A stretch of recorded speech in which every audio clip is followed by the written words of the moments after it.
wakati mu bino byonna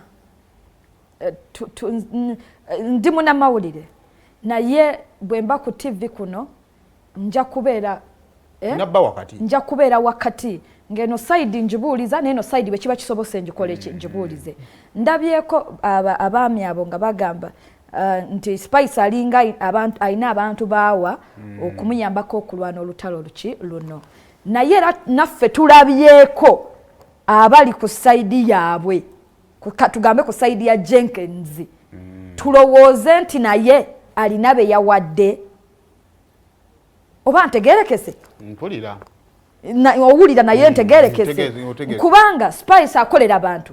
Tulowooza nti alina abantu be abasobola omulwanirako olutalo.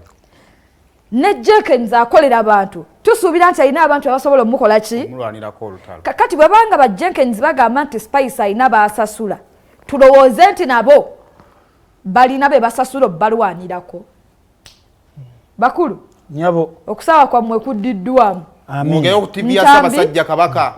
Emyaka 7 beddwegenda 8 ng'eri ku nsi kuno ebuukula. Abadde yakatuuka n'angamba abalonzi bagamba ndwawo obbateeka ku mpewo. Konze gana amatwale gaffe abalonzi baasalawo jjajje ku mpewo kuno. Ajanjaka abantu ako. Katutama.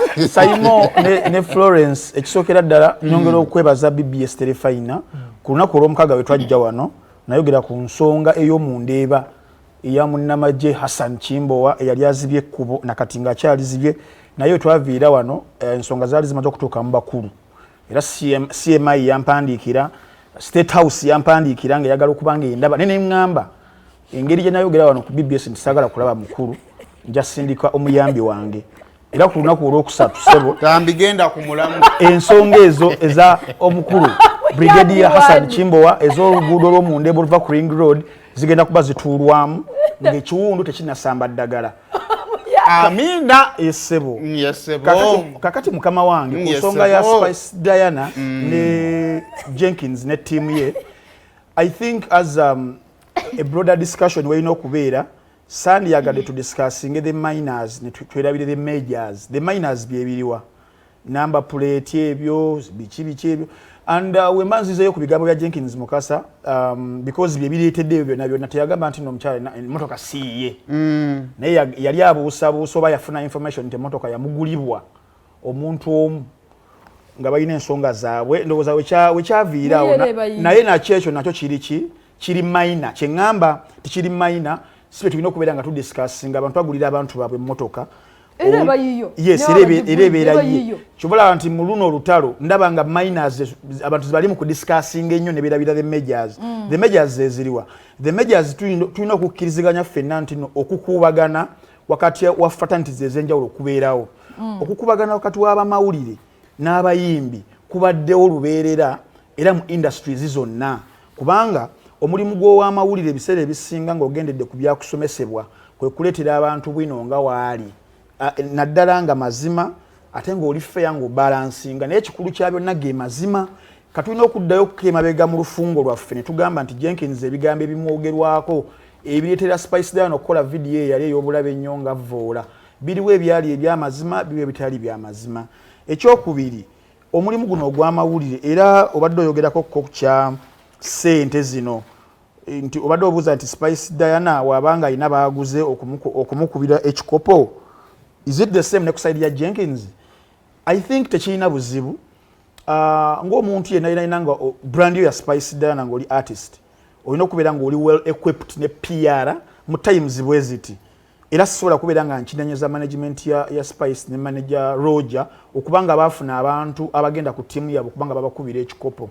Naye obuzibu obuliwo nti nno bwe mubeera nga mu be baagula okukuba ekikopo mulimu abamawulire muddeyoko ku basics zammwe ez'emabega naddala abali ku traditional media ng'ovudde ku bano bablogger abeenoonyeza 10 abeenoonyeza ebyabwe abo tebalina nnyo buzibu naye spectrum eno ennene eri very broad ey'amawulire gaffe tufunye situations nyingi nnyo nga omulabi oli alina kyatubanjamu ng'abamawulire naddala fairness n'amazima naye nti nno ssente ziyinza okujja ne zikuziba omumwa bweziti owasimu okuziba omwana obeera nga spinninga story nobeera nga oyogera ebitakwatagana era bye bimu kubiviiriddeko amawulire okubeera nga gaggwa naddala aga entertainment gundi ono gwe tulimu naddala ku tvs ezimu abantu bafuna options ku bantu abalala bamanyi muno bagenda kwogera amazima era mu bantu aboogera amazima badde boogera amazima ebbanga lino lyonna ye Jenkins Mukasa unless otherwise kizibu nnyo okubeera nga agenda kubeera compromise. That's why ntino atuula ku pano nabeera nga ayogera ebintu ebitali comfortable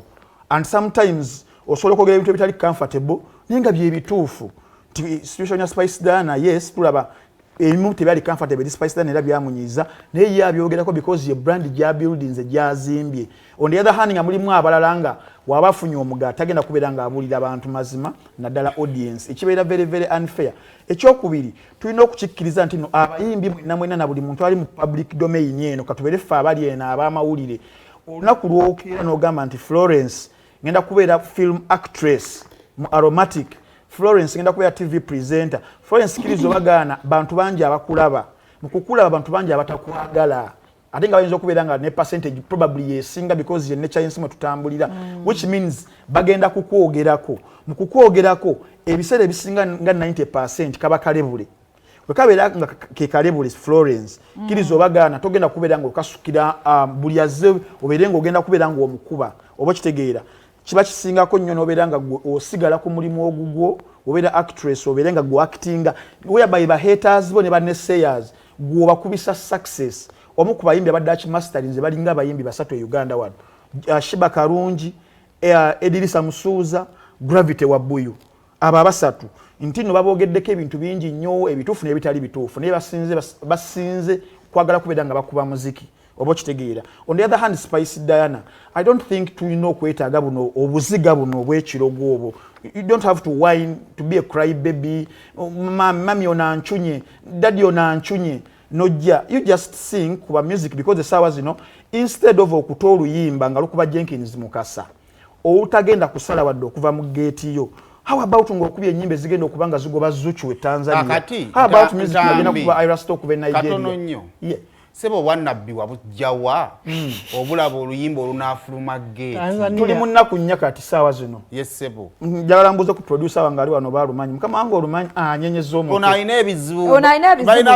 Balina ebizibu bingi so ono si ya district ya bigena maso. Tusobola okukola opinion poll everywhere oluyimba luganya okutambula. Naye ennyimba ezigira mu kika ekyo olina okubeera nga oli mukalabakalaba nnyo naddala mu kuluwandiika. Omu ku bali ba masters b'ennyimba ezo basajja baffe bali akadongo kamu ba Livingstone Kasozi babasudde basebata bakafeero nessa ne abaddirirawo walukagga ng'oluyimba ng'olwo baluwa obudde storytelling nabeera nga mungi but creating such a song ne lubeerako all this kind of clout ne lugaana okuva essalaama okutuuka ekibuye wabeerawo obuzibu kata luli luddawa tweyanze kakasirya amaga bako kyogamba wacho gamba wamma abalabi wa BBS tubagadde nga team Spice alabe BBS mwe bali kulaba omutima mwochogerera gwe sinnategeera Florence ogana kana okebera emitima tunamalako mu business atenze singa mukameto jali yakituwa ante mwandi wangadde singa nakebera de emitima eggwanga liri mu batimu kafiti no buli kimbaloza bakisobola buli simbaloza balina okubeerawo katwejja kufa genda maaso kasi